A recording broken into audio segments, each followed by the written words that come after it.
My boss called a meeting to announce my replacement. My husband's girlfriend. For my position. That I'd held for 8 years. She had zero experience. My boss said we need fresh energy. Everyone avoided my eyes. I stood up. Congratulated her. Shook her hand. Walked out. 1 hour later my phone started ringing. Then ringing again. Those 4 words ended 8 years of my life, and Mark said them like he was commenting on the weather. We need fresh energy. I was sitting in the main conference room surrounded by 200 CloudSync employees, watching my boss explain why I was being replaced by a woman who posted smoothie recipes on Instagram. He didn't say my name. He didn't look at me. He just kept talking about evolution, and next-generation thinking, and authentic brand building, while I sat there trying to remember how to breathe. Before we continue, thank you so much for being here. We're almost at 100,000 subscribers, and I'm incredibly grateful for each one of you. If you haven't subscribed, please join our growing family. It's free and truly means everything. Now let's see what happened next. The woman sitting next to him, Amber, her name was Amber, smiled like she'd just won a prize. He probably thought she had. New title. Chief Brand Officer. Good salary. Corner office that used to be mine. She had no idea she was also sleeping with my husband. Or maybe she did know. Maybe that was part of the prize. Amber brings a perspective we haven't had before, Mark continued, gesturing toward her like she was a product he was unveiling. She understands how to build authentic connections with audiences in ways that traditional marketing strategies just can't achieve anymore. Traditional marketing strategies. That's what my work was now. Traditional. Old. Ineffective. Disposable. I'd built CloudSync's entire brand from scratch. I'd written every press release, designed every campaign, secured every media relationship that put this company on the map. When CloudSync was 10 people crammed around folding tables, I was here. When we couldn't afford real marketing software, I was here. When we landed our first major client and everyone celebrated, I was the one who'd written the pitch that closed the deal. 8 years. I gave this place 8 years. And Mark was erasing all of it in one meeting with catered sandwiches and bottled water. We're restructuring to optimize for growth, Mark said, and now he was looking at me. Finally. The pity in his eyes made me want to throw something. Vanessa has been foundational to CloudSync's success. We're grateful for everything she's built. She'll be transitioning to new opportunities. New opportunities. He made it sound like a gift. Like he was doing me a favor by firing me in front of everyone I'd ever worked with. Amber stood up to speak. I'm just so honored, she said, and her voice had that breathy quality of someone who'd never had to fight for anything. I really believe that authentic storytelling is about connecting with people's energy, you know? And I can't wait to bring my vision to CloudSync's brand. My vision. My brand. The one I'd created when she was probably still in college learning how to use Instagram filters. I looked around the room. Jordan from my team wouldn't meet my eyes. Priya was staring at her lap. Elena, my assistant, had tears streaming down her face but wasn't making a sound. The rest of my marketing department sat rigid like they were afraid that moving would make them complicit. But other people were nodding. Smiling. A few were even clapping. Younger employees mostly. The ones who thought fresh energy mattered more than actual results. My phone buzzed in my pocket. Then again. Then again. I pulled it out slightly, glanced at the screen. 23 missed calls. Texts from journalists asking what was happening. Screenshots of an Instagram post Amber had made this morning, announcing her new role before I even knew I was losing mine. In the photo I was visible in the background. Blurry but there. My face showed everything I was feeling right now. Shock, betrayal, pain. And she'd posted it anyway. She'd turned my worst moment into her content. Mark was still talking. We'll have transition meetings this week to discuss logistics. Vanessa will be training Amber on current campaigns and client relationships. Training her. They wanted me to train my replacement. The woman who was sleeping with my husband. The woman who'd taken my job. They wanted me to smile and be professional and hand over 8 years of work like it meant nothing. We're asking everyone to welcome Amber and support her during this transition, Mark said. This is an exciting evolution for CloudSync. Evolution. That's what they were calling it. Evolution required things to die so new things could grow. I was the thing that needed to die. Amber was answering questions now. Someone asked about her marketing background. She talked about building community and authentic engagement through her Instagram following. She didn't mention campaigns, strategy, metrics, results. She mentioned her follower count like it was a credential. 200,000 followers. I had relationships with journalists who reached 200 million readers. I had campaigns that generated actual revenue. I had 8 years of measurable results. But I didn't have fresh energy. I had experience. And apparently experience was the problem. People were starting to clap again. Amber was smiling wider, holding up her phone, probably already planning what she'd post about this moment. Mark was nodding, looking relieved that the hard part was over. No one was looking at me anymore. I'd already been erased. I thought about standing up. Thought about walking out right then. But something stopped me. Maybe pride. Maybe shock. Maybe the small, stupid hope that this was a nightmare I'd wake up from. Then I saw him. In the back of the room, standing near the door. David. My husband. He'd come to watch. He was here for this. His eyes met mine for half a second. Then he looked away. And I understood. He wasn't here to support me. He was here to support her. But I needed to understand how I'd gotten here. How I'd missed every sign. How the life I'd carefully built had collapsed without me even noticing the cracks forming. This morning felt like it had happened in a different lifetime. I'd walked into CloudSync at 7:30 with my coffee and my laptop bag, the same way I had every morning for 8 years. The badge reader beeped green. Keisha waved from reception. Everything was normal. Except it wasn't. And I'd been too blind to see it. I'd noticed the small things over the past month, but I'd explained them away. Mark avoiding eye contact in meetings. Budget requests getting delayed. Younger employees I'd mentored suddenly going quiet when I entered rooms. My team acting nervous like they were walking on eggshells around me. I told myself it was normal startup growing pains. Companies changed as they scaled. Roles shifted. Dynamics evolved. I'd been through organizational changes before. This felt different, but I couldn't put my finger on why. That morning I'd walked past the conference room where I'd pitched our first major client 5 years ago. Back then we'd had 10 employees and furniture from IKEA. Now we had 3 floors and 200 people. I'd been part of every stage of that growth. I'd created the campaigns that attracted investors. I'd built the media relationships that got us featured in TechCrunch and Forbes. I'd designed the messaging that turned CloudSync from an unknown project management tool into a recognized industry player. The media wall in the main hallway displayed all of it. Framed press coverage, industry awards, conference badges from events where I'd represented the company. I'd walked past that wall every day feeling proud of what we'd built together. I didn't know Mark had already decided none of it mattered anymore. I'd stopped at Jordan's desk that morning. He was one of my best hires, a junior copywriter I'd taken a chance on 3 years ago when other companies wouldn't interview him. Now he led our entire content strategy. Morning, I'd said. Ready for the all-hands meeting? He'd looked up and his face had done something strange. Not quite guilt. Not quite fear. Something in between. Yeah. Should be interesting. Do you know what it's about? Mark didn't say. He'd looked back at his computer screen too quickly. I should have pushed. Should have asked why he looked so uncomfortable.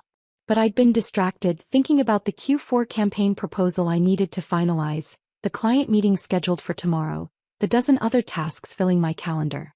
I'd been so focused on doing my job that I didn't notice my job was already gone. Elena, my assistant, had been waiting at my office door when I arrived. She'd worked with me for 4 years. I knew her kids' names, her husband's job, her mother's health struggles. We'd celebrated promotions and survived crises together. She was more than an assistant. She was family. Morning, I'd said, unlocking my office. What's on the agenda today? She'd hesitated. Just for a second. The all-hands meeting at noon. Mark wants everyone there. Do you know what it's about? Another hesitation. He said it's important company news. I'd assumed it was the Series C funding announcement. We'd been working toward it for months. I'd created the entire investor deck, spent weeks perfecting every slide, every message, every data point. This felt like the natural celebration of that work. I'd been so stupid. At 11:30, I'd gathered my things and headed toward the main conference room. The hallway was crowded with people moving in the same direction, but nobody was talking. Usually before these meetings there was energy. Speculation about what Mark would announce. Jokes about how long he'd talk. Small conversations about weekend plans or project updates. That day everyone walked in silence. And when I passed them they looked away. I'd taken my usual seat, third row center, and pulled out my phone while waiting for the meeting to start. That's when I'd seen the notifications. 23 missed calls. 47 text messages. All from the past hour. Rachel Chin, the tech journalist I'd worked with for 5 years. Vanessa, what is happening? Is this real? Jennifer Wu, marketing director at a competing company. Call me. Something's wrong. Tim Rodriguez from our PR firm. We need to talk ASAP. My heart had started racing. I'd opened the next message. It was a screenshot. An Instagram post from someone named Amber Hayes, posted an hour ago. The photo showed a young woman standing in CloudSync's lobby, holding up her phone in a selfie. She was grinning and the caption read, "New role alert. Chief Brand Officer at CloudSync. When you believe in yourself, the universe delivers."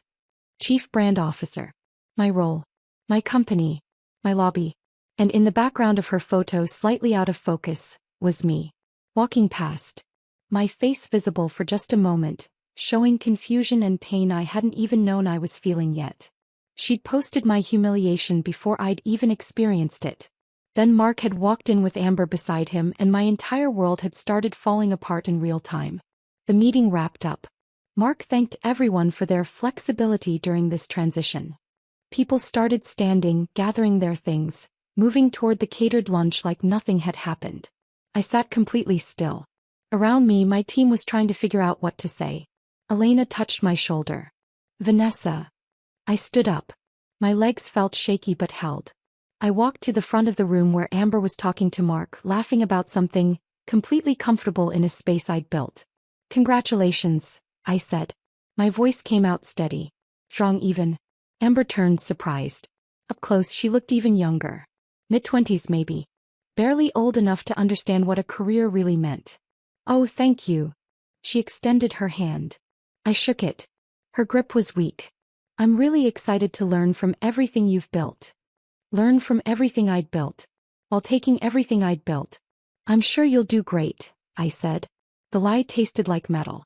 Then I turned to Mark. "I'll get my things." I walked out of the conference room. Down the hallway. Past my office with my name still on the door. Past the wall of press coverage I'd earned. Past the break room where I'd stayed until midnight designing our original logo. The logo that was now plastered all over Amber's Instagram feed. Past Keisha at reception who was crying quietly into her hands. I walked through the lobby, pushed open the glass doors, crossed the parking garage, got in my car. I started the engine. My hands were shaking. I drove 3 miles to a coffee shop I'd never been to before, parked in the back corner of the lot and turned off my phone. And sat in complete silence while my entire life dissolved around me. I didn't cry. I couldn't. The shock was too complete. I just sat there staring at the dashboard trying to understand what had just happened. 8 years. 8 years of my life. Early mornings and late nights. Weekends spent perfecting campaigns. Holidays working on crisis management. Birthdays celebrated at my desk because launches couldn't wait. Family dinners cut short because clients needed responses. Date nights canceled because emergencies demanded attention. I'd given CloudSync everything. And they'd replaced me with an Instagram influencer who posted smoothie recipes and motivational quotes. Fresh energy. That's what Mark had said. We need fresh energy. I'd built the entire foundation. But foundations weren't exciting anymore. They wanted something shiny and new. They wanted someone who understood authentic connection, even if she didn't understand strategy, metrics, or results. They wanted someone young enough to make them feel innovative. And apparently, someone young enough to sleep with my husband was even better. After an hour, I finally turned my phone back on. The notifications exploded across my screen. 53 missed calls now. 72 text messages. Emails flooding in from journalists, colleagues, former clients, people I hadn't talked to in years. Everyone was asking the same question. What happened? I didn't have an answer yet. All I knew was that 1 hour ago, I'd had a career I'd spent 8 years building. A reputation I'd earned through measurable results. A team that depended on me. A company that wouldn't exist in its current form without my work. Now I had nothing. And somehow I'd been the last person to know it was coming. I turned my phone back on because I had to. Because sitting in silence wasn't solving anything. Because the questions flooding my mind needed answers I couldn't find alone in a parking lot. The screen lit up. 89 notifications now. The number kept climbing as I watched. I opened the first text from Rachel Chin, the tech journalist. I'm trying to verify this before I write anything. Can you call me? This doesn't make sense. Jennifer Wu had sent 3 messages. Where are you? Are you okay? I have screenshots of everything if you need them. Tim from the PR firm. CloudSync's board is going to hear about this. This is a disaster. I scrolled through message after message. Former colleagues expressing shock. Industry contacts asking if the Instagram post was real. A few people I barely knew offering sympathy that felt more like curiosity. Then I saw messages from my team. Jordan, I'm so sorry. I wanted to tell you. Priya, this isn't right. None of us agree with this. Elena, please let me know you're okay. They'd known. My own team had known I was being fired and they'd sat in meetings with me pretending everything was normal. They'd smiled at my jokes, accepted my feedback on their work. Let me believe I still had a future at the company I'd built. How long had they known? A week? 2 weeks? Had they talked about it amongst themselves, trying to decide if anyone should warn me? Or had they simply accepted it as inevitable the way you accept bad weather? My hands were shaking. I put the phone down on the passenger seat and pressed my palms against my eyes until I saw spots of light. The coffee shop in front of me was busy. Through the window I could see people ordering drinks, working on laptops, having normal conversations about normal problems. Their worlds were intact. Mine had just imploded and they had no idea someone was sitting 50 feet away trying to figure out how to breathe through the wreckage. I picked up my phone again. Opened Instagram. Searched for Amber Hayes. Her profile loaded. 201,000 followers now. She'd gained 1,000 since this morning. Her bio read, Lifestyle Creator Chief Brand Officer at CloudSync, Manifesting Abundance, DM for collabs. She'd already updated her bio. Already claimed the title. Already made my job part of her personal brand. I scrolled through her feed. Smoothie bowls arranged artfully with fresh berries. Workout selfies in expensive athleisure. Motivational quotes in white cursive font over images of sunsets and beaches. You are the CEO of your own life. Abundance flows to those who believe. Your vibe attracts your tribe. Nothing about marketing strategy. Nothing about campaigns or metrics or actual business results. Just aesthetic photos and empty platitudes that somehow convinced Mark she was qualified to lead a marketing department. I kept scrolling. Then I found it. A post from 6 months ago. A photo of Amber at a restaurant, smiling at the camera. And in the background, slightly blurred but unmistakable, was David. My David. Sitting across from her, laughing at something she'd said. 6 months ago. They'd been together for at least 6 months and I'd had no idea. I zoomed in on the photo. David was wearing the shirt I'd bought him for his birthday. The one he'd claimed to love but rarely wore. He'd worn it for her. The caption on the photo, Best dinner conversations with the best company. Sometimes the universe puts exactly the right people in your path. 43 comments. All variations of so cute, and you deserve this, and manifesting this energy. Nobody questioned who the man in the background was. Nobody asked if he was married. They just celebrated her happiness while she destroyed mine. I clicked back to her most recent post. The one from this morning. The one announcing her new job at my company. The photo showed her in CloudSync's lobby, phone held high, grinning like she'd just won an award. And there I was in the background. Blurry but visible. My face showed everything. Confusion, hurt, the beginning of understanding that something terrible was happening. She'd captured my worst moment and turned it into her content. My humiliation was her engagement. The post had 4,200 likes now. 312 comments. I read through them, my stomach twisting tighter with each one. Congratulations, Queen. You manifested this. So proud of you. This is what happens when you stay in your power. Chief Brand Officer at your age? You're literally goals. A few comments were different. Wait, who's the woman in the back? This feels uncomfortable. Did someone just lose their job? But most people didn't care. They just saw a young woman celebrating success and they celebrated with her. They had no idea that success was built on sabotage, a fair and calculated destruction of someone else's career.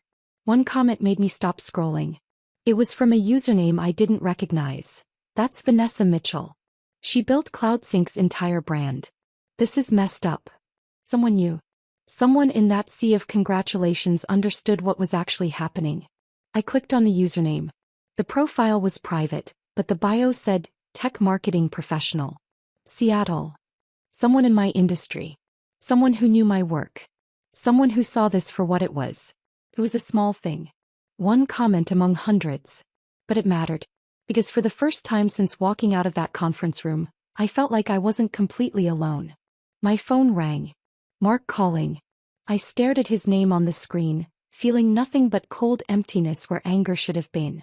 I didn't answer. He called again immediately. Then a text. Vanessa, we need to discuss transition logistics. Please call me back. Transition logistics. He wanted to talk about how smoothly he could erase me. How quickly I could train my replacement. How professionally I could pretend this hadn't just destroyed everything I'd worked for. Another text came through. This one from HR. Hi Vanessa, we have your severance package ready for review. Can you come in tomorrow at 9 a.m. to discuss details? Severance package. Ready for review. They'd prepared everything before telling me. They'd had lawyers draft papers, HR calculate payments, Mark rehearse his speech, all while I sat in meetings thinking my job was secure.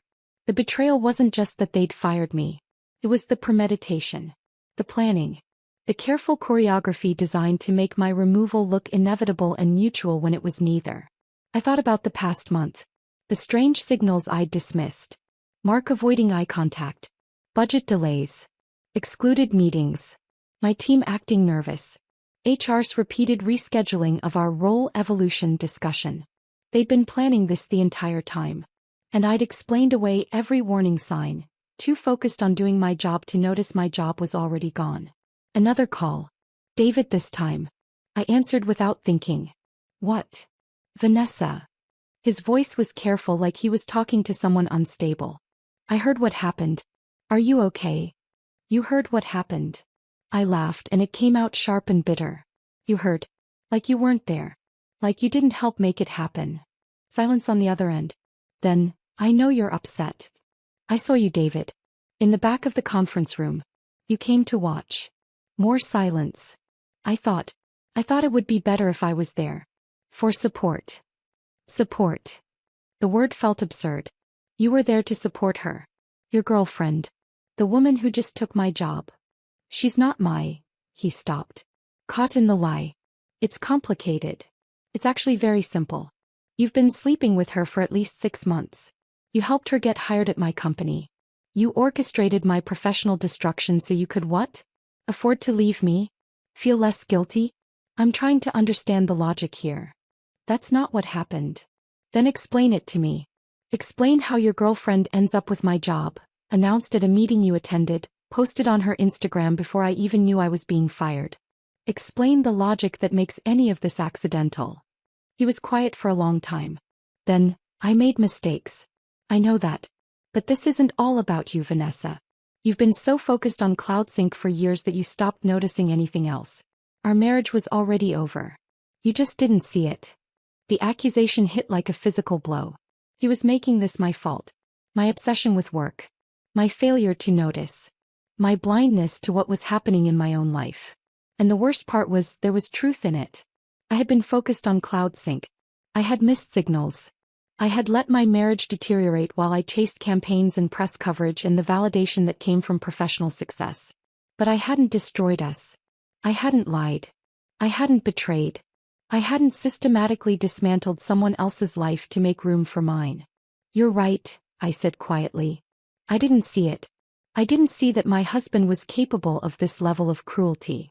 I didn't see that the person I'd been married to for 19 years would help destroy my career to cover up his affair. I missed a lot of things, David. But you made sure I would. Vanessa. I hung up. The phone rang again immediately. I turned it off completely this time. Pulled the battery out so it couldn't turn back on. I sat in that parking lot for another hour watching people come and go from the coffee shop, living their normal lives while mine fell apart. Then I started the car and drove home. To the house David and I had bought together 12 years ago. to the place that was supposed to be safe but now felt like just another space I was about to lose. I needed to talk to Mia. I needed to figure out what she'd meant in her text. I needed to understand how much my daughter had known while I walked through my life completely oblivious to the disaster unfolding around me. Mia was sitting on the front steps when I pulled into the driveway. She shouldn't have been home. It was only 2:30 on a Wednesday. School didn't end until 3:15 and she usually stayed late for debate practice. But there she was, backpack slumped beside her, knees pulled to her chest, face buried in her arms. I turned off the engine and sat there for a moment watching her through the windshield.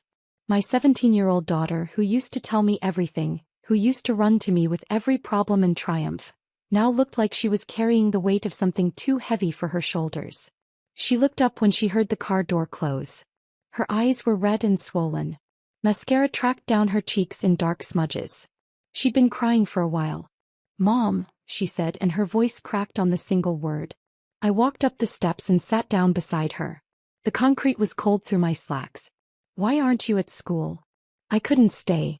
After I saw." She stopped, fresh tears spilling over. "I'm so sorry. I should have told you." My chest tightened. "Told me what?" She wiped her face with her sleeve, smearing the mascara worse. "Can we go inside? Please?" We went into the house.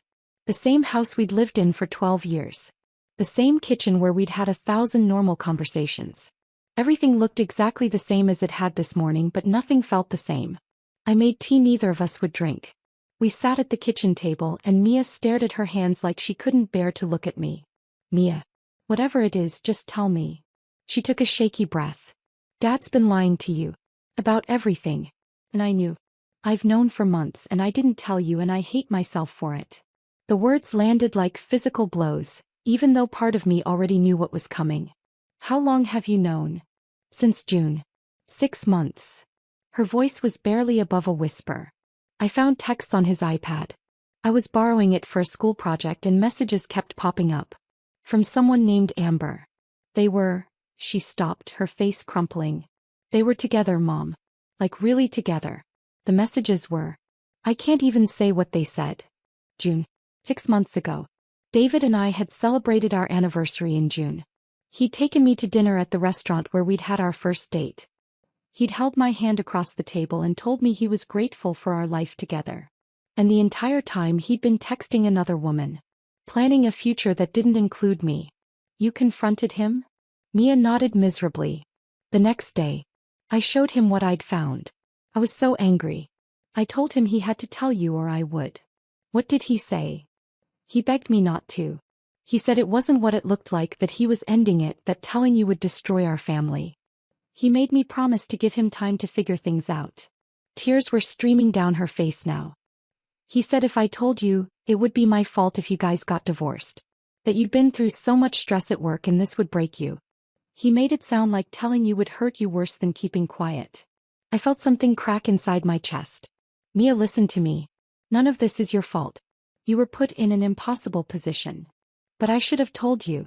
I kept waiting for him to end it like he promised, but he never did. It just got worse. He was on the phone with her all the time. Late at night. In the garage. In his car. And I had to watch you trust him. Watch you believe him when he said he was working late or had client dinners. I felt like I was lying to you every single day. You were protecting yourself. That's what kids do when adults force them to keep secrets they shouldn't have to keep. But then today," her voice broke completely. "Today I saw it on Instagram. Her post. With you in the background looking so hurt. And I realized everyone was going to know and you didn't even know, and it was because I kept his secret." I reached across the table and took her hand. "You are not responsible for what your father did. Or what happened at my job today. Do you understand me?" She squeezed my hand so hard it hurt. "There's more. Something you need to hear." "More?" She pulled out her phone with her free hand, fingers shaking as she scrolled through her recordings. "Last Tuesday. Dad was in the garage on the phone. I don't even know why I recorded it. I just felt like I needed proof that I wasn't crazy. That this was really happening." She pressed play. David's voice came through the speaker, clear and casual. "Mark owes me. I've sent him 3 major clients this year. He'll do this." Then a woman's voice I didn't recognize but knew had to be Amber. "But what about Vanessa?" Won't she be upset? David laughed. Actually laughed. Don't worry about her. Mark's already looking to make changes. He's been talking about bringing in younger leadership for months. I'm just giving him the solution he didn't know he needed. He'll get the title, the salary, everything. And when she finds out about us? She won't. Not until it doesn't matter anymore. By then you'll be established at CloudSync and we can deal with the fallout on our terms. This way we both get what we need. Amber's voice again, lighter now. You're terrible. I'm practical. I'm fixing two problems at once. You need a real job with real money. I need to be able to afford to leave without destroying myself financially. This solves both. The recording ended. 2 minutes and 17 seconds that explained everything. I sat there staring at Mia's phone, my mind struggling to process what I'd just heard. This wasn't an affair that accidentally intersected with my job. This was planned. Orchestrated. David had used his business connections to get Amber hired specifically so he could afford to leave me. He'd destroyed my career as part of his exit strategy. Mom. Mia's voice was small and scared. Say something. Please. Send me that recording. What? The recording. Send it to me right now.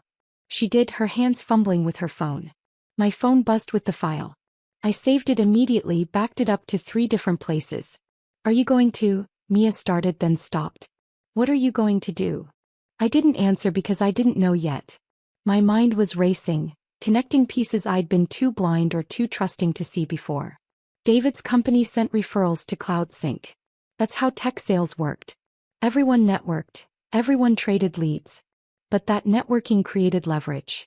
David had leverage over Mark. He'd used that leverage to get Amber hired. And I'd been so focused on my own work, so confident in my value to the company, that I'd never seen it coming. Mark hadn't just decided I was too old or too traditional. David had positioned me that way. Had probably spent months planting seeds with Mark about how the company needed fresh thinking and younger perspectives. Had made removing me seem like Mark's idea when it was David's plan all along. Mom, you're scaring me. I looked at my daughter. She looked so young suddenly. Too young to have carried this secret for 6 months. Too young to have been weaponized by her own father to keep his lies intact. I'm not mad at you, I said clearly. I need you to know that. You did nothing wrong. But I should have. No. You were 16 years old, and an adult you trusted manipulated you into keeping a secret that protected him and hurt me. That's not your fault. That's his. She started crying again, harder this time. I moved my chair next to hers and pulled her into a hug. She collapsed against me the way she used to when she was little and had nightmares. I kept thinking he would stop, she sobbed into my shoulder. I kept thinking he'd realize what he was doing was wrong and he'd end it and tell you the truth and we could fix it. But he never did. He just kept lying. And lying. And lying. I know. I know. We sat there for a long time holding each other while everything we'd thought was solid crumbled around us. The house felt different now. It wasn't home anymore. It was just a building where lies had been told and betrayals had been planned. Eventually Mia pulled back, wiping her face. What happens now? I don't know yet. But we're going to figure it out together. Are you going to divorce him? The question was so direct, so practical, so Mia. Yes. She nodded like she'd expected that answer. Good. He doesn't deserve you. My phone started buzzing on the table. I turned it back on before leaving the parking lot, and now the notifications were flooding in again. 37 missed calls. 62 text messages. I picked it up and started scrolling. More messages from journalists. More from colleagues. Several from Mark, each one more urgent than the last. 3 from HR about scheduling my transition meeting. Then I saw one from Jennifer Wu. Call me now. Amber is posting videos of CloudSync's office and there's confidential information visible. This is a disaster. I opened Instagram. Searched Amber's profile. She'd posted 4 more times since the announcement this morning. The first was a getting ready for my first day video filmed in what looked like an expensive apartment. Designer clothes laid out on a white bed. Makeup products arranged on a marble counter. Her voice narrating, first day as chief brand officer. I still can't believe this is real. Manifesting really works, you guys. The second was a photo of her standing in CloudSync's lobby, same location as this morning's post, but this time giving a peace sign. Caption: walking into my new office like I own the place. Because I kind of do. The third was what Jennifer had warned me about. A video tour of the office. Amber walking through CloudSync's floors, narrating cheerfully about the amazing space and incredible energy. But she didn't know what she was filming. Didn't know or didn't care. She panned across a conference room where our product development team had left documents on the whiteboard. Documents marked internal only, showing our Q4 product roadmap. Features we hadn't announced yet. Release dates. Pricing strategies. Everything our competitors would love to know. She filmed herself sitting at a desk, my old desk, and behind her, clearly visible on the credenza, was a printed presentation deck. I zoomed in on my phone, squinting at the screen. It was the Q4 investor pitch.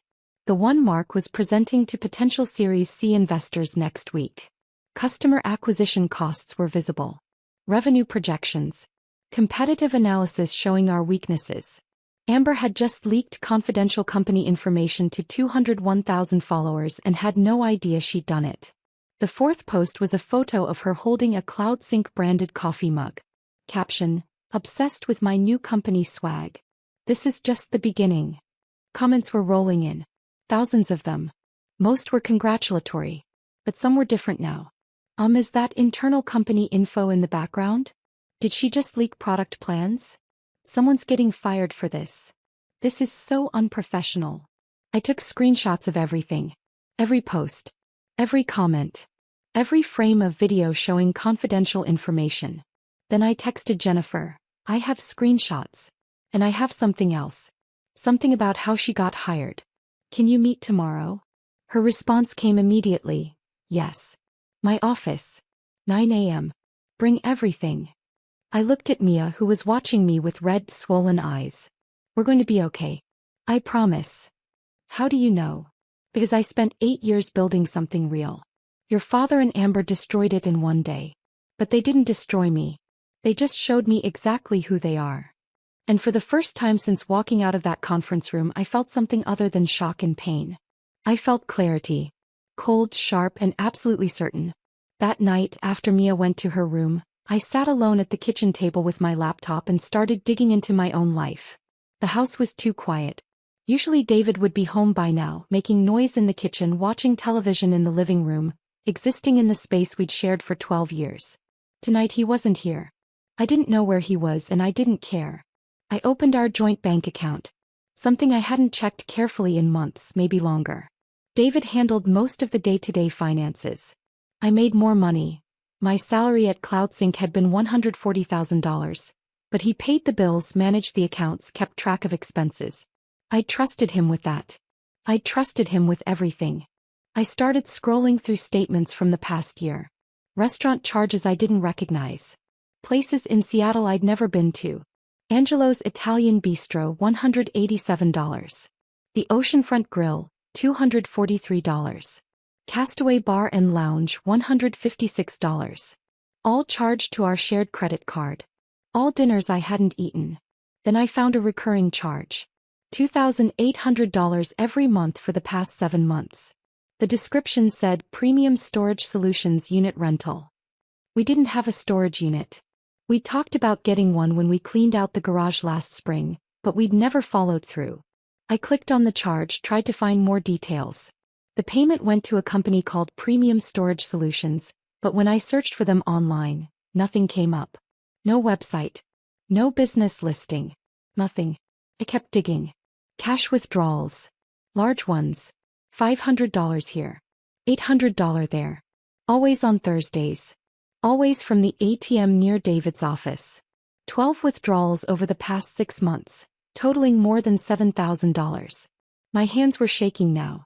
I opened another tab and logged into our home equity line of credit. The account we'd set up 3 years ago for emergencies and home improvements. The account that was supposed to have $50,000 available. The balance showed $3,200 remaining. We'd drawn down $46,800. I stared at the number, my brain struggling to process what I was seeing. I'd never authorized any draws on that account. I'd never signed anything. David must have forged my signature or used our joint access to pull money without telling me. our home equity, the financial cushion I'd built, Mia's backup college fund, my security, gone. I clicked through the transaction history. The first draw was 18 months ago, $5,000. Then another 2 months later, $8,000. Then more. And more. The amounts got larger as time went on. The most recent draw was 3 weeks ago, $6,500. Where had all that money gone? I opened David's email. I knew his password. He'd never changed it from our anniversary year, and I'd never had a reason to snoop before. I felt a brief flash of guilt about invading his privacy, then remembered he'd just destroyed my career and my marriage, and the guilt disappeared. I searched payment in his inbox. Hundreds of results came up. I started clicking through them. Receipts from something called PokerNow Elite, an online gambling site. Small amounts at first. $50 here. $100 there. Then larger. $500. $1,000. $2,500. He'd lost $31,000 over the past 2 years playing online poker. Then I found emails from someone named Marcus Chin. Subject lines like payment schedule, and we need to discuss your balance, and final notice action required. I opened them. My stomach dropped further with each one. Marcus was calling in David's gambling debts. The tone started professional but got progressively more threatening. I've been patient, but I need payment by end of month. Interest is accumulating daily. This will affect your professional reputation if not resolved soon. David owed someone named Marcus Chin $47,000. I kept searching. Found emails between David and Amber. Not the romantic ones Mia had seen. Financial ones. Venmo receipts. David sending Amber $2,800 every month since March. 7 months of payments totaling $19,600. The same amount as our storage unit charges. He'd been paying her rent. With our money. While planning to get her hired at my company. There were other payments too. Furniture for her apartment. A car repair. Her phone bill. Parking tickets. David had been funding her entire life with money from our home equity line while systematically destroying my career. I sat back from the laptop feeling sick. The scope of the deception was staggering. This wasn't just an affair. It was financial fraud. It was theft. It was calculated and sustained and completely deliberate. Then I found something that made everything worse. An email from 3 months ago. Marcus Chin to David. Subject line, proposal. I opened it. David, I have a solution that benefits both of us. I've been consulting with tech startups for the past few years, helping them optimize growth strategies. CloudSync is exactly the kind of company I'm targeting for my next engagement. If you can get Mark to meet with me and consider bringing me on as an advisor, I'll reduce your debt by $15,000. I need a foothold in a solid Series B company. CloudSync is perfect. Let me know if you can make this happen. David's response. I can make that happen. I have leverage with Mark through client referrals. Let me work on it. Another email 2 months later. Marcus, how's it going with the CloudSync connection? David, better than expected. Mark is concerned about marketing effectiveness. I've been planting seeds about needing younger leadership with social media expertise. I think I can get Amber hired there, which would position you perfectly. Once she's established, you come in as a growth consultant. Mark will trust the recommendation because it comes through internal channels. Marcus, and Amber is on board? David, she doesn't need to know the full picture. She just knows I'm helping her get a job that pays well. Once she's in, you make your move. My debt gets cleared, you get your consulting gig, everyone wins. Marcus, except your wife. David, my wife will be fine. She's talented. She'll land somewhere else. And honestly, our marriage has been over for a while. This just accelerates the inevitable. I read the emails 3 times. Then I read them again. Each time they got worse. Marcus Chin wasn't just a debt collector. He was running some kind of corporate infiltration scheme. He got people into debt, then leveraged that debt to get access to companies. David wasn't just cheating on me and destroying my career. He was helping a con artist infiltrate CloudSync. I searched Marcus Chin online. His LinkedIn profile listed him as an independent business consultant specializing in growth strategy and operational optimization for emerging tech companies. I dug deeper. Found a Reddit thread from 2 years ago. A A startup founder warning others about a consultant who'd extracted proprietary information and then disappeared before the company collapsed. The consultant's name wasn't mentioned, but the description matched. Another article from a tech blog about a startup that suffered a data breach and was acquired at a fire sale price shortly after bringing on a mysterious growth advisor. No names, but the timeline matched Marcus's LinkedIn employment history. He was a corporate saboteur. He infiltrated companies, extracted valuable information, then either sold it to competitors or positioned himself for acquisition payouts. And David had just helped him get access to CloudSync. Amber was the entry point. Too naive or too self-absorbed to realize she was being used. David was the facilitator, trading my career and his integrity to clear his gambling debts. And I was the obstacle who'd been surgically removed to make the whole scheme work. I closed the laptop and sat in the dark kitchen, my mind working through everything I'd discovered. David hadn't just betrayed me personally. He'd committed fraud against our family finances. He'd enabled corporate espionage. He'd destroyed my career not because he'd fallen in love with someone else, but because he needed me gone to make his schemes work. Mark had been so desperate for his Series C funding, so convinced that younger leadership would attract investors, that he'd never questioned why David was suddenly so interested in CloudSync's hiring practices. They'd all used each other. David used Mark's desperation. Marcus used David's debt. Amber used her relationship with David. And I was the one who paid the price for all of it. My phone buzzed. A text from David: "We need to talk. I'm staying at a hotel tonight, but we should meet tomorrow." I stared at his message. He thought he could control the narrative. Thought he could explain this away, make it sound reasonable, position himself as the victim of circumstance rather than the architect of destruction. He had no idea what I knew. What I'd found. What Mia had given me.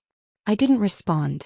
Instead, I opened a new document on my laptop and started organizing everything. Bank statements showing the drained home equity line. Receipts showing payments to Amber. Emails showing the Marcus Chin scheme. Screenshots of Amber's Instagram posts leaking confidential information. Mia's recording of David discussing the plan. I created folders. Made copies. Backed everything up to 3 different cloud storage accounts. I didn't know exactly what I was going to do with all this information yet. But I knew I needed it protected. I knew I needed leverage. Because the only thing worse than being destroyed is being destroyed and having no way to prove what happened. Around midnight, I finally stood up from the table. My back ached from sitting so long. My eyes burned from staring at screens. My head throbbed with information overload. I walked upstairs and checked on Mia. She was asleep, finally, her face still puffy from crying. I stood in her doorway for a long moment, watching her breathe, feeling rage on her behalf that her father had weaponized her love and loyalty against both of us. Then I went to my own bedroom. The bedroom I'd shared with David for 12 years. I looked at his side of the bed, his nightstand, his dresser with his clothes still in it, and felt absolutely nothing. Not anger. Not grief. Not even hatred.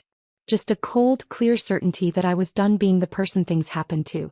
Starting tomorrow, I was going to be the person who made things happen.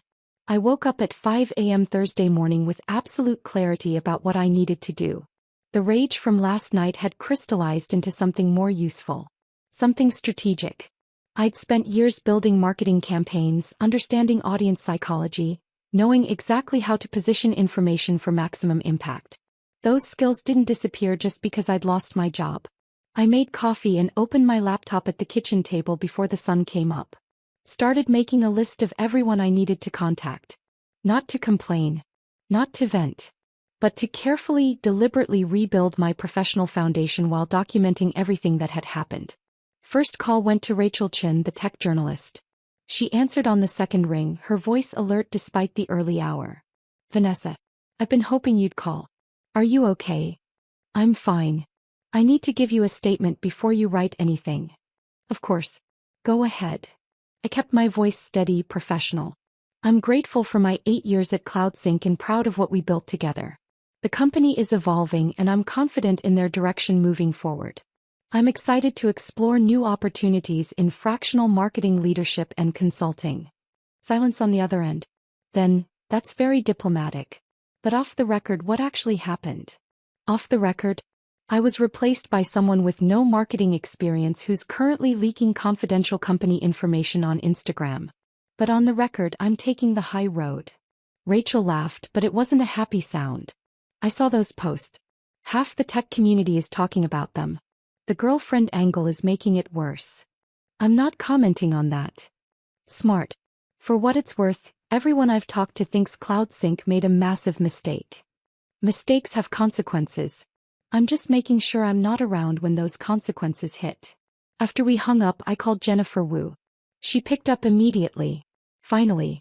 I've been worried sick. Are you coming in this morning? Yes. 9 o'clock, your office. I have everything you asked for. Good. Bring the screenshots, bring the recording, bring whatever else you found. We need to talk strategy. Next, I updated my LinkedIn profile. Changed my headline to Marketing Leader Available for Fractional CMO Engagements, specializing in brand strategy and growth marketing. I didn't mention CloudSync in the headline. Didn't need to. My entire profile showed 8 years of results. Press coverage. Campaign metrics. Boards. Client testimonials. The work spoke for itself. I posted a brief update. After 8 years of building CloudSync's brand from the ground up, I'm excited to start a new chapter focusing on fractional CMO work. Looking forward to helping multiple companies benefit from strategic marketing leadership. Open to conversations with organizations that value experience and measurable results. Professional. Positive. No bitterness. No drama. Within an hour, I had responses. Former colleagues commenting with supportive messages. Recruiters reaching out via DM. 3 companies I'd worked with as a vendor asking if I was available for consulting projects. By 7 a.m. I had 4 meetings scheduled for next week. All consulting opportunities. All paid. None of them requiring me to sit in an office and pretend to respect people who'd betrayed me. Mia came downstairs around 7:30, eyes still puffy but her face set with determination. She'd showered and dressed for school, but I could see the weight she was still carrying. Mom? Are you okay? I'm better than okay. I'm taking control. She sat down across from me at the table. What does that mean? It means I spent 8 years building something valuable. That value doesn't disappear just because one company was too short-sighted to see it. I'm going to keep doing what I'm good at, just on my own terms now. And Dad, your father made choices. He's going to live with the consequences of those choices. Are you going to use the recording? The one I gave you. I looked at my daughter. She was 17, but she'd been forced to grow up too fast over the past 6 months. I don't know yet, but having it gives me options. Sometimes the threat of exposure is more powerful than actual exposure. She nodded slowly. I'm proud of you. For not falling apart. Oh, I fell apart. You just didn't see all of it. The difference is I didn't stay there. After Mia left for school, I continued working. I created a folder on my laptop labeled Documentation, and organized everything I'd discovered. Bank statements showing the drained home equity line. Screenshots of David's emails with Marcus Chen. Receipts showing payments to Amber. The Instagram posts showing leaked confidential information. Mia's audio recording. I made 3 copies. 1 on my laptop. 1 on an external hard drive. 1 in cloud storage that required 2-factor authentication to access. Then I printed physical copies of everything and stored them in a locked filing cabinet in my home office. The office David never entered because he claimed my work stuff was too boring. Around 8:30, I drove to Jennifer Wu's office across town. She worked at TechVision, one of CloudSync's main competitors. We'd been friends for 6 years, meeting at industry conferences and staying in touch through occasional coffee meetings and professional advice exchanges. Her office was in a modern building in South Lake Union. Glass walls, open floor plan, the kind of workspace that screamed, "We're innovative," while actually being fairly standard for Seattle tech companies. Jennifer was waiting in a small conference room with coffee and bagels she knew I wouldn't eat. She took one look at my face and hugged me hard. "I'm so angry for you," she said. "This is beyond unprofessional. It's sabotage." I sat down and pulled out my laptop. It's worse than sabotage. It's a coordinated scheme involving gambling debts, corporate infiltration and fraud. Her eyes widened as I walked her through everything. The Marcus Chin emails. The drained home equity line. David's gambling debts. The plan to get Marcus positioned as an advisor at CloudSync. This is insane, she said when I finished. This is like corporate espionage movie plot insane. It's real. And CloudSync has no idea what's coming. Are you going to warn them? I hesitated. This was the question I'd been wrestling with all morning. I don't know. Part of me wants to watch them burn for what they did. But another part remembers that there are good people there. People I hired. People I trained. They don't deserve to be collateral damage in Marcus's scheme. What does your lawyer say? I don't have a lawyer yet. That's this afternoon's project. Jennifer pulled out her phone. I'm texting you the name of the lawyer I used for my divorce. She's sharp, she's tough, and she doesn't mess around. Tell her I sent you. Thank you. Now, let's talk about work.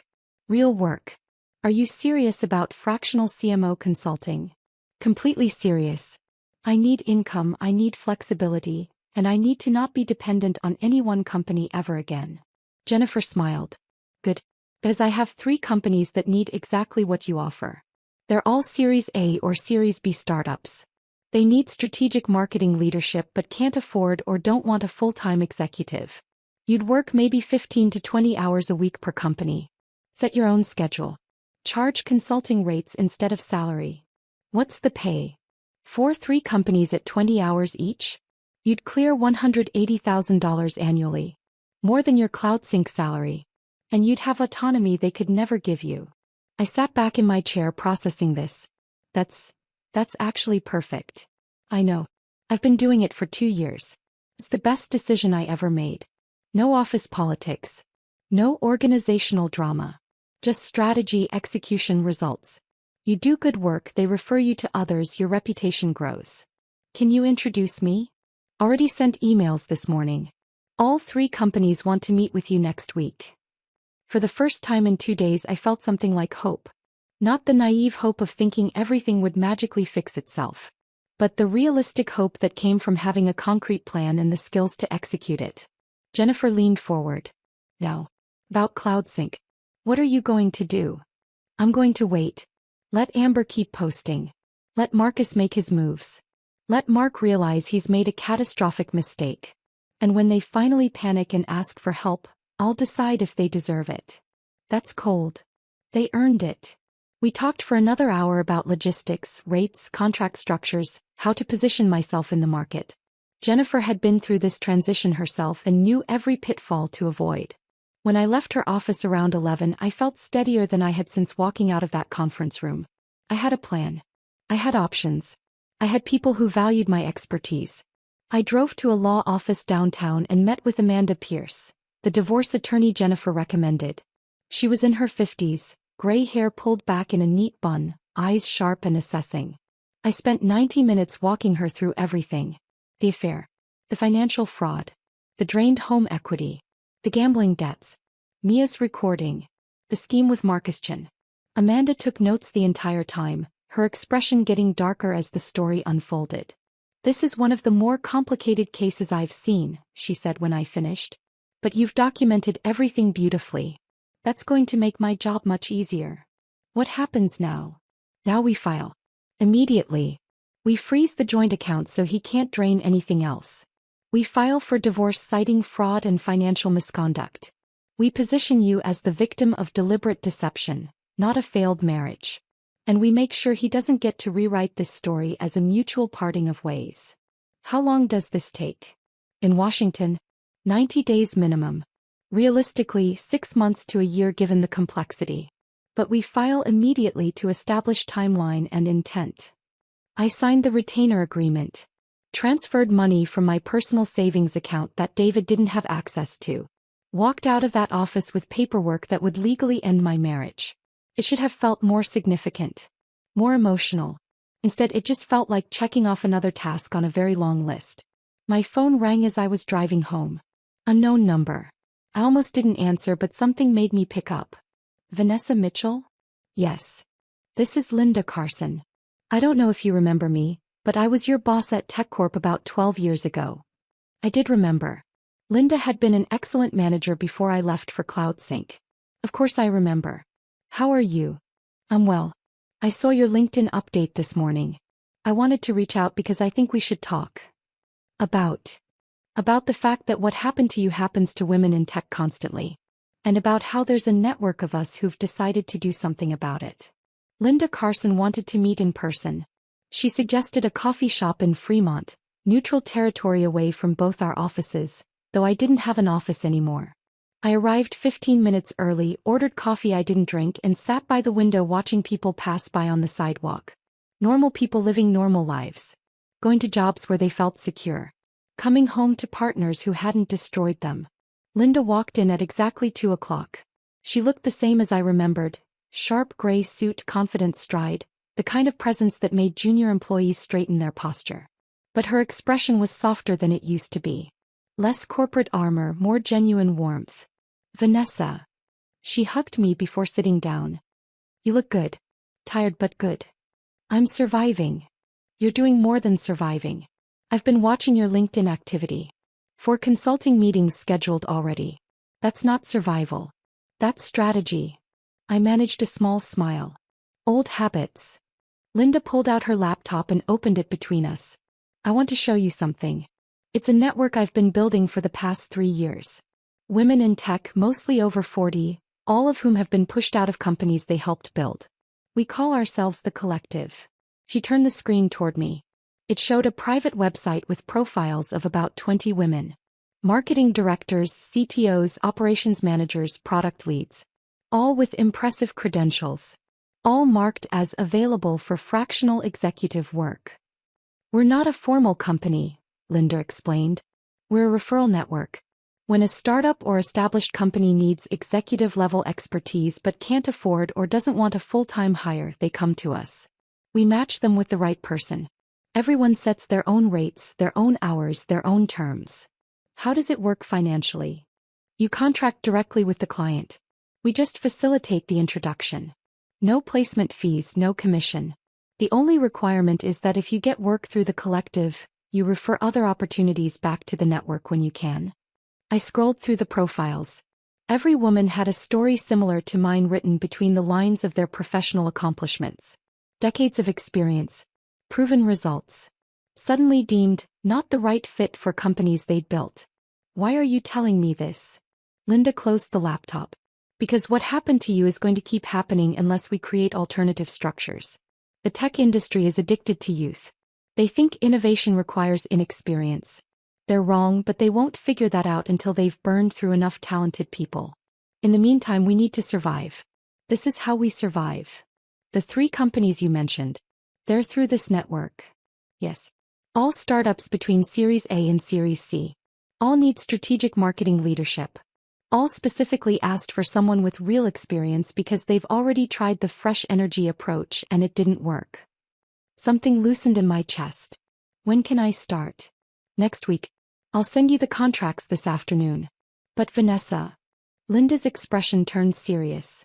You need to know that doing this work well requires letting go of what happened at CloudSync. Not forgetting.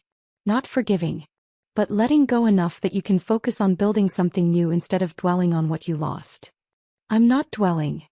You're documenting everything. Jennifer told me. Linda held up her hand before I could protest. I'm not saying it's wrong.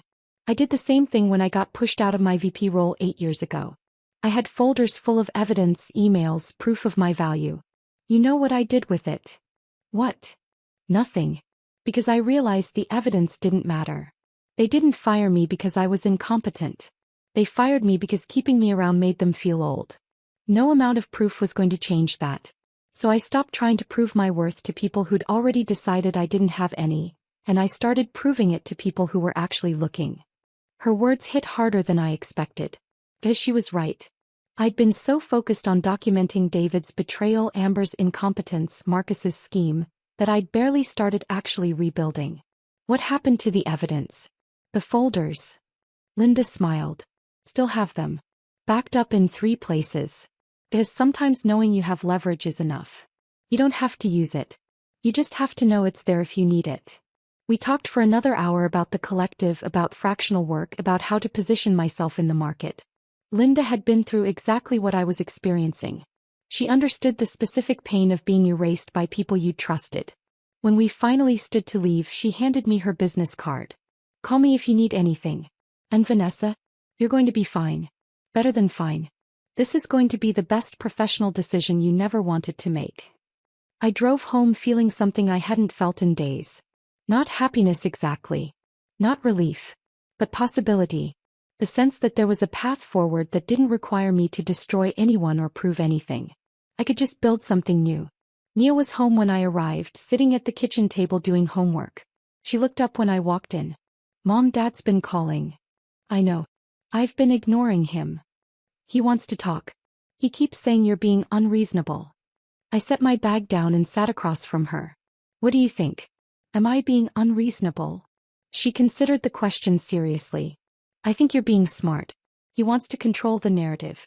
If you talk to him, he'll try to make this all sound reasonable. Like he had no choice. Like you share the blame somehow. When did you get so wise? When I spent 6 months watching an adult lie to everyone and realizing I never want to be that person. She paused. Are you going to talk to him eventually? Eventually. When I'm ready. When I have all my pieces in place. What pieces? I thought about the divorce papers Amanda was filing. The consulting contracts Linda was sending. The documentation folder on my laptop with evidence of everything David had done. The network of women who understood exactly what I was going through. The pieces that mean I'm walking into that conversation from a position of strength, not desperation. My phone buzzed. A text from an unknown number. This is Tim from CloudSync's PR firm. We have a situation. Can you call me? It's urgent. I showed Mia the text. What do you think this is about?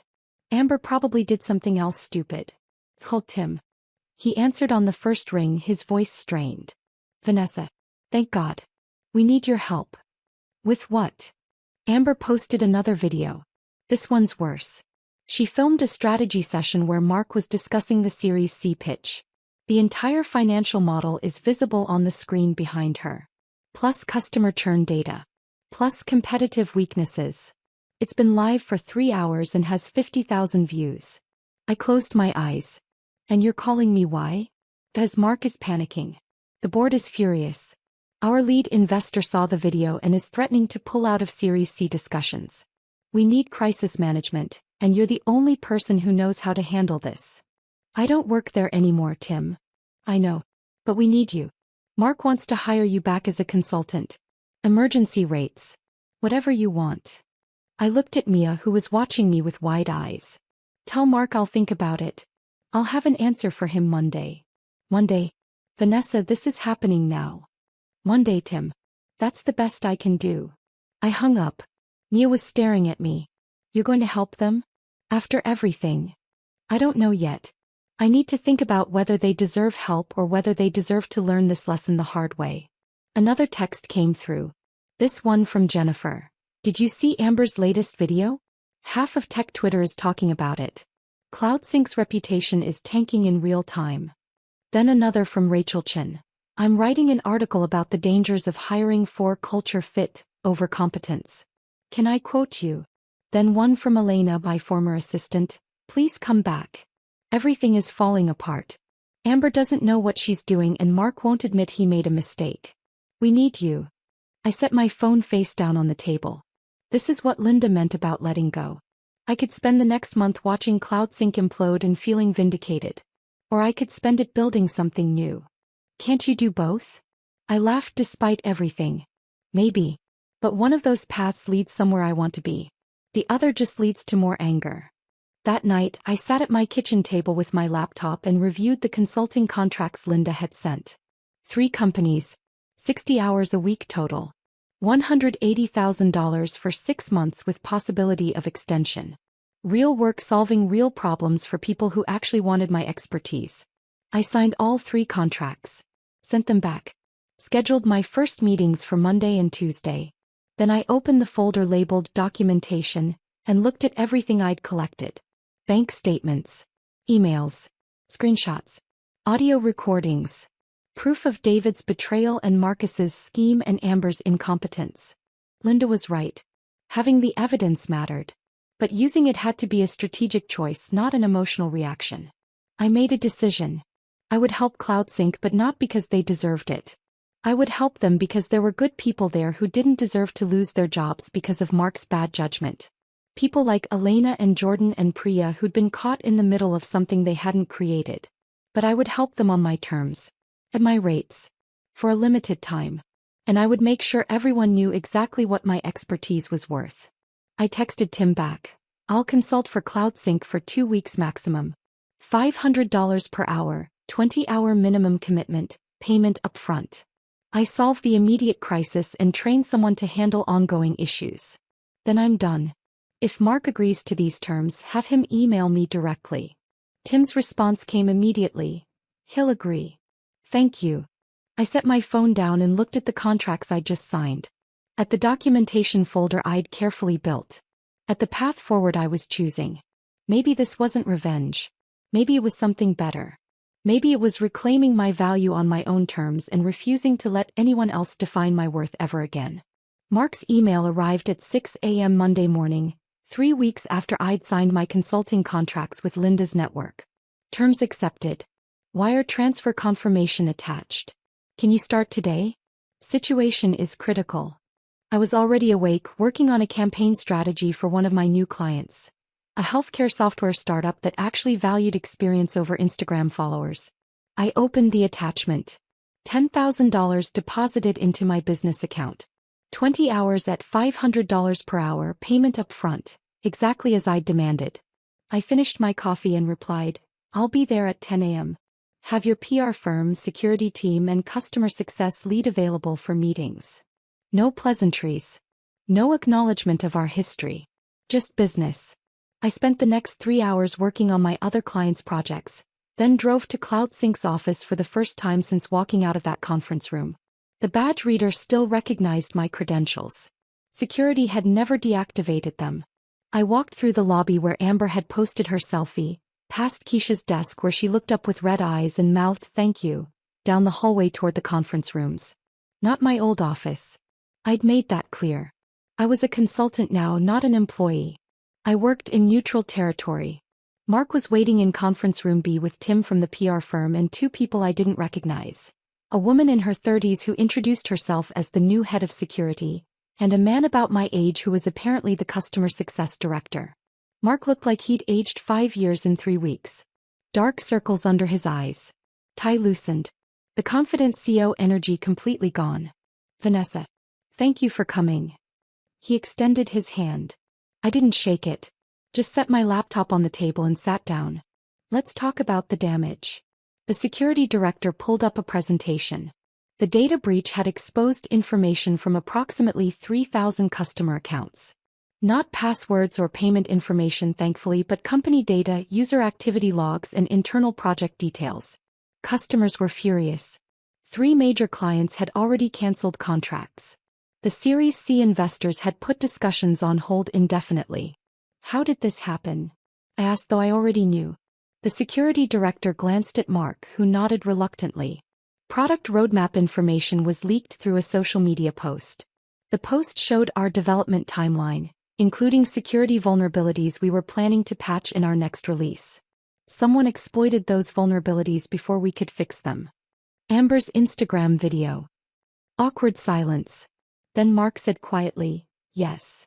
Where is she now? Gone. We terminated her employment the day the breach was discovered. And no one thought to monitor what she was posting? No one reviewed her content before she leaked confidential information to 200,000 followers. More silence. Finally, Tim spoke. We assumed she understood basic confidentiality protocols. We were wrong. I wanted to say, I told you so. I wanted to list every warning sign they'd ignored, every red flag they dismissed because Amber had fresh energy, and I was too traditional. But that wouldn't solve their current crisis. What do you need from me? Mark leaned forward. Crisis management. Media strategy. Customer retention messaging. We need to rebuild trust and we need to do it fast. I spent the next 6 hours drafting statements, coaching Mark for media interviews, creating a customer communication plan, and developing a roadmap for rebuilding their reputation. The work was familiar. I'd done crisis management before. But this time felt different because I had no emotional investment in the outcome. I was solving a puzzle, not saving something I'd built. Around 4 p.m., while reviewing system access logs with the security director, I found something interesting. Who's Marcus Chin? She pulled up the file. External consultant. He was here briefly as a growth advisor. Why? When was he here?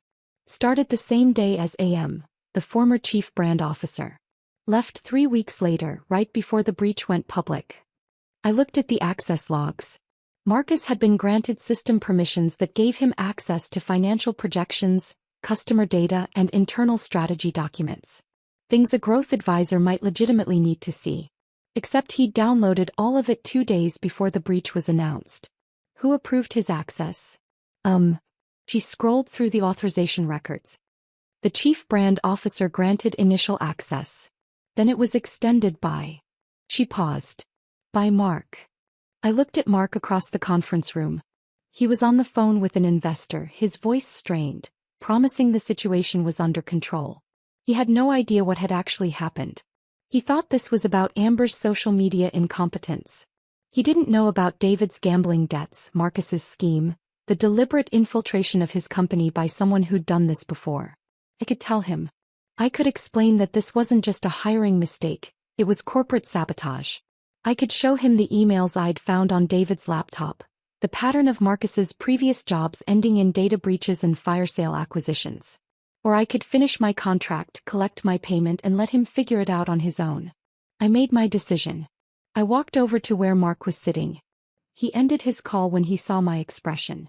We need to talk. Privately. We went into a smaller conference room. I closed the door. Marcus Chin. Tell me about him. Mark looked confused. Growth consultant. David referred him. Why? David referred him. Yes. David's company has worked with Marcus before. He vouched for his credentials. I pulled out my phone and showed Mark the email I'd screenshotted from David's laptop. The one where Marcus offered to reduce David's gambling debt in exchange for access to CloudSync. The one where David agreed to position Amber as the entry point. Mark's face went white as he read. David orchestrated this. David was desperate. Marcus exploited that desperation. Amber was the naive entry point. And you were too focused on appearing innovative to see what was actually happening. How long have you known about this? 3 weeks. And you didn't tell us? I met his eyes directly. You fired me. You replaced me with someone who had 0 qualifications because she made you feel young and relevant. You humiliated me in front of 200 people. Why exactly would I rush to save you? Mark slumped in his chair. You're right. I made a terrible decision. I let David and the board pressure me into thinking we needed younger leadership. I convinced myself that experience was less valuable than energy. I was wrong.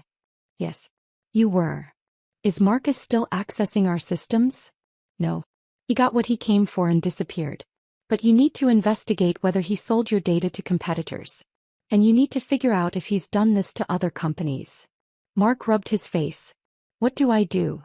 You hire a forensic security firm to trace what Marcus accessed and where it went. You notify your legal team about potential corporate espionage. You prepare for the possibility that your competitors now have information they shouldn't have. And you pray your insurance covers some of this. Will you stay and help with that? No. My contract is for crisis communications, not corporate investigations. I've done what you paid me for. The rest is your problem. I stood to leave. Mark stood too. Vanessa. I know this doesn't fix anything, but I'm sorry. I'm sorry for how I handled your departure. I'm sorry for not trusting the person who'd actually built this company. You deserved better. The apology landed flat.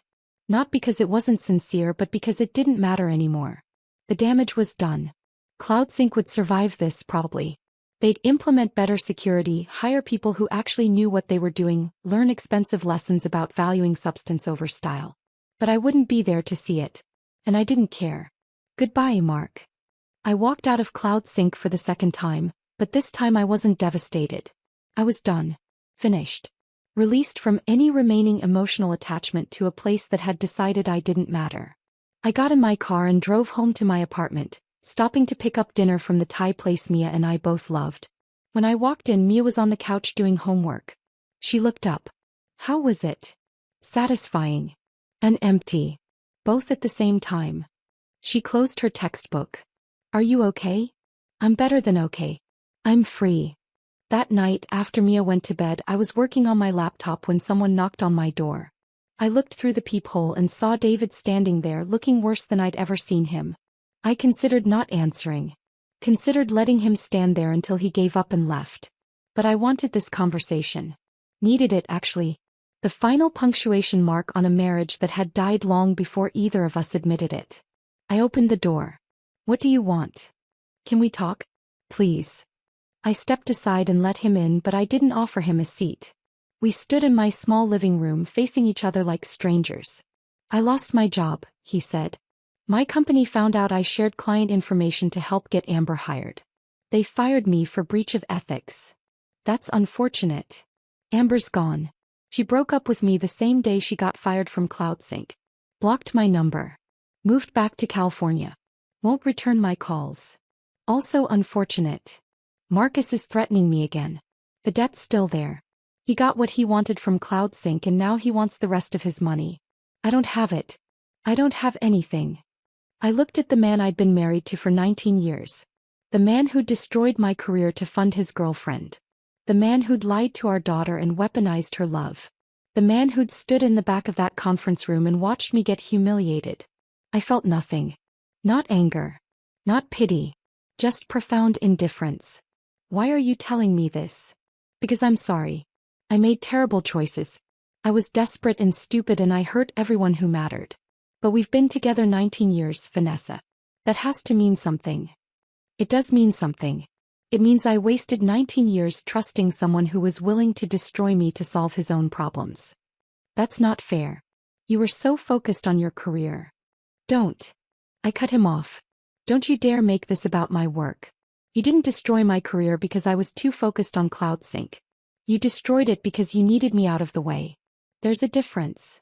I walked to my desk and pulled out an envelope. The divorce papers Amanda had prepared. Sign these. I'm keeping the house. You're taking your debt. I'm done. David stared at the papers. You're serious. Completely serious. We can work this out. We can go to counseling. We can. David. You helped a con artist infiltrate my company. You traded my career for your girlfriend's job. You drained our home equity to pay her rent.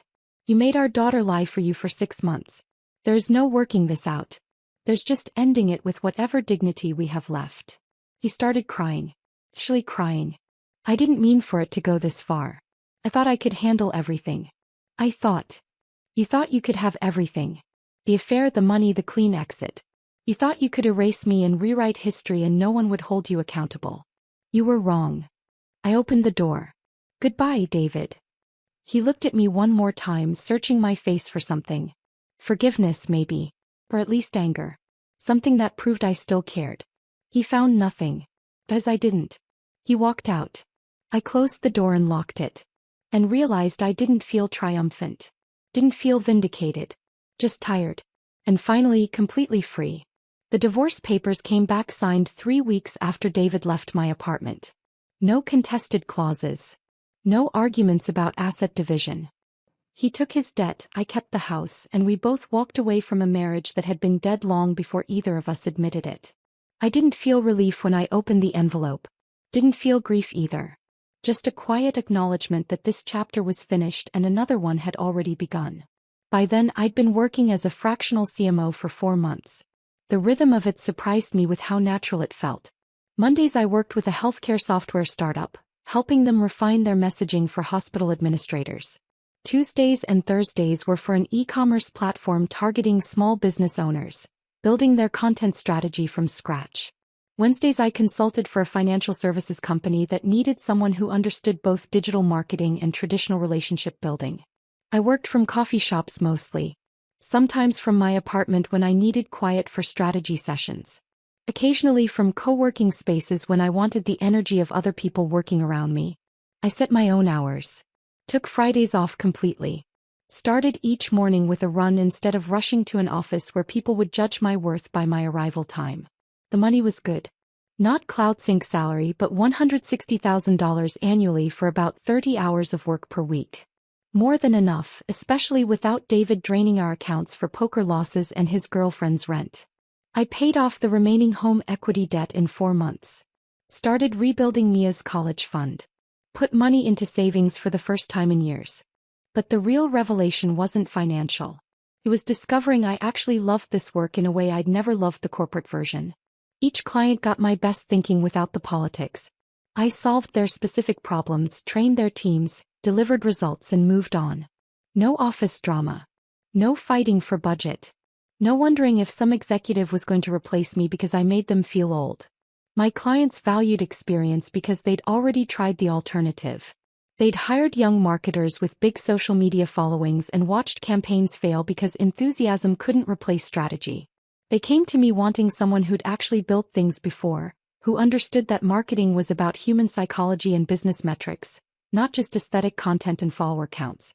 One Tuesday morning in March, 6 months after walking out of CloudSync, I got a LinkedIn message from someone I didn't know. Hi Vanessa. My name is Patricia Moreno. I'm a former CTO who was pushed out of a startup last year for being too technical, when what they really meant was too old. I saw your story through mutual connections. Would you be open to coffee? I think we have a lot to talk about. We met the following week at a cafe in Capitol Hill. Patricia was 56, sharp-eyed. With silver hair she didn't bother dyeing and a directness I appreciated immediately. I got replaced by a 29-year-old who'd never built a development team in his life, she said after we ordered. The board called him a digital transformation expert. His main qualification was that he'd worked at Google for 18 months as a junior engineer. How long did he last? 4 months. Then they came crawling back asking me to consult. I told them my rate was triple what they'd paid me as CTO. They paid it. I laughed. Good for you. The thing is, Patricia continued, this isn't rare. This is everywhere. I know at least a dozen women who've had nearly identical experiences. We're all talented, all have proven track records, all got pushed out for younger, less experienced people. And we're all doing fractional or consulting work now because the corporate world decided we weren't valuable anymore. It's like they think expertise expires after 40. Exactly. So I've been thinking, what if we formalized this? Created a network of experienced executives who do fractional work. We could refer clients to each other, share resources, maybe even market ourselves collectively. Over the next hour, Patricia introduced me to the concept that would become the Rebuild Collective. She'd already connected with 4 other women, all in their 40s, 50s, and early 60s, all pushed out of tech companies they'd helped build, all rebuilding on their own terms. We started meeting monthly. Just the 6 of us at first, gathering in someone's living room or a quiet corner of a restaurant, sharing war stories and client leads. Patricia had been a CTO. Sandra Kim had been a VP of operations. Elena Vasquez had led product development. Carmen Rodriguez had run customer success. And me with my marketing background. We were all good at what we did. Really good. We'd just been discarded by companies that confused age with obsolescence. Sandra suggested we create a website. Market ourselves as the Rebuild Collective. Experienced executives available for fractional leadership. Make it clear we're not looking for full-time positions. We're offering expertise on demand. We built the site together, wrote articles about the value of experience, got ourselves interviewed by business publications about age discrimination in tech. We positioned ourselves not as victims but as solutions to a problem companies were creating for themselves by prioritizing youth over competence. And slowly companies started reaching out. Startups that had hired inexperienced leaders and watched their operations fall apart. Established companies that needed strategic guidance without corporate politics. Organizations that had learned the hard way that fresh energy couldn't replace institutional knowledge. The collective grew. 10 women by summer. 15 by fall. Each with deep expertise in different areas. Each available for project work. Each refusing to accept that their careers were over just because someone had decided they weren't young enough anymore. We referred work to each other constantly. When a client needed operations help, I sent them to Sandra. When someone needed product strategy, Sandra sent them to Elena. We built a network based on actual competence and mutual support instead of corporate hierarchy and competition. For the first time in my professional life, I had colleagues who genuinely wanted each other to succeed. Who shared resources without fear. Who celebrated wins without jealousy. Because we'd all been through the same fire and came out understanding that we were stronger together than we ever were fighting for scraps in corporate environments that didn't value us. My relationship with Mia deepened in ways I hadn't expected.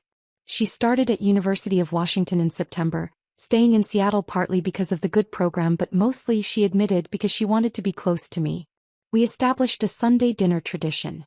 Sometimes I cooked, sometimes she did, sometimes we ordered takeout and ate on my apartment balcony watching the sunset.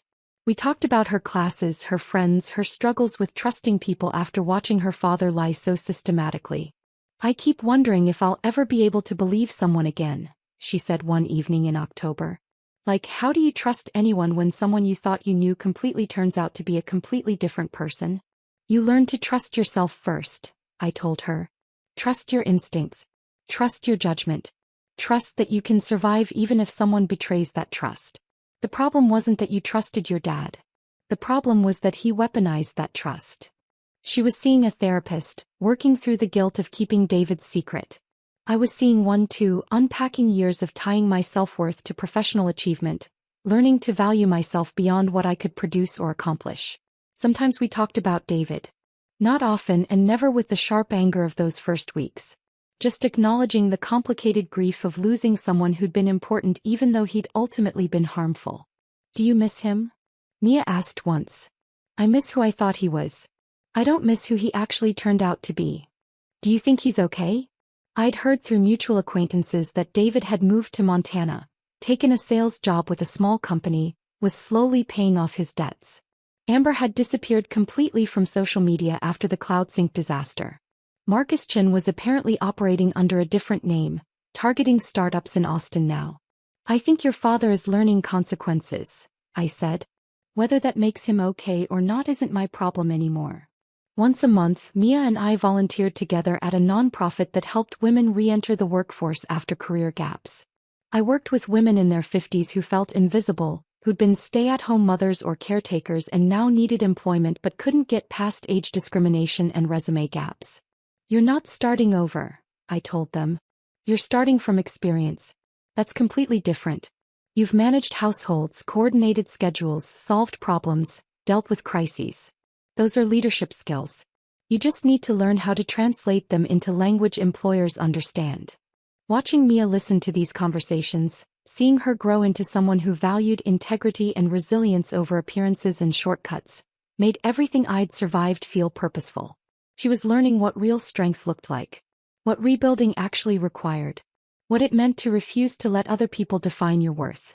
On a Saturday morning in late November, exactly 1 year after that conference room meeting, I sat in my apartment with coffee and looked at my calendar for the week ahead. Monday, client strategy call at 10, content review at 2.